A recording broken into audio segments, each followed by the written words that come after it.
Bonjour à tous, au sommaire, un premier prix pour la Nissan Leaf, le bilan du Salon de Lyon, les essences plus vendues que les diesels en Europe et un rassemblement record de Koenigsegg. Avant cela, on parle 4L.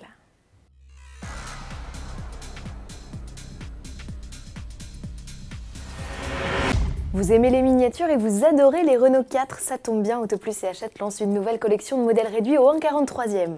La 4L parisienne, accompagnée de son fascicule, est la première à être proposée pour seulement 2,99 € en plus de votre journal auto préféré. Si vous êtes joueur et ne voulez surtout pas rater la sortie du prochain modèle et de tous les autres, participez à notre grand jeu concours. 3 collections complètes d'une valeur unitaire de 1 200 € sont mises en jeu jusqu'au 15 octobre. Pour gagner, répondez correctement aux questions posées et attendez patiemment le tirage au sort de notre huissier. 36 990 € hors bonus écolo de 6 000 €, c'est le prix d'attaque de la nouvelle Nissan Leaf. La deuxième génération de la berline électrique Nippon est proposée dans une édition de lancement avec le must des équipements, d'où son tarif plus élevé. Elle embarque système de conduite semi-autonome, pédalier intelligent, caméra à 360 degrés, mais aussi volant chauffant, climatisation automatique et GPS sur écran tactile de 7 pouces.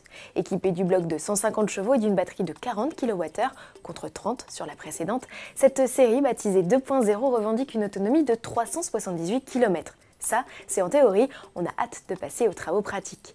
Nissan, qui a déjà annoncé l'arrivée d'une prochaine version plus performante, a également confirmé le lancement d'une déclinaison sportive badgée Nispo.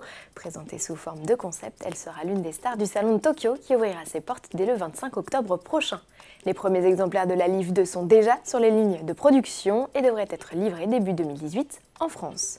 Et toujours à propos de Nissan, le constructeur a annoncé qu'il allait rappeler plus d'1 million de véhicules au Japon en raison d'un manquement à la réglementation locale, une boulette qui devrait coûter au constructeur 222 millions €.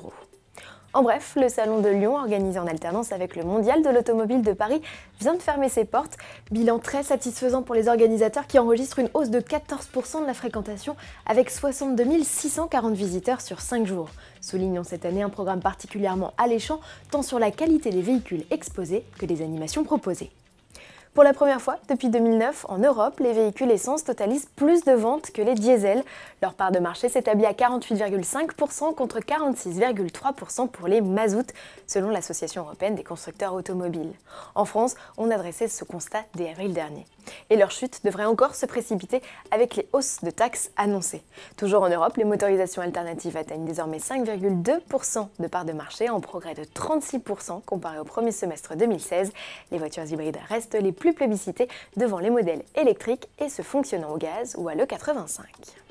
Pour finir, direction la Suède, où comme chaque année, Koenigsegg convie les propriétaires de ses autos pour un rallye touristique. L'édition 2017 vient de s'achever avec un total de 19 bolides réunis, un record pour l'artisan suédois qui n'avait jamais rassemblé autant de ses modèles en un seul et même endroit. Même dans son usine, c'est dire si la production est anecdotique. Le convoi qui rassemblait des CCR, CCX, CCXR, Agera ou encore une One One totalisait quelques 18 000 chevaux. À demain.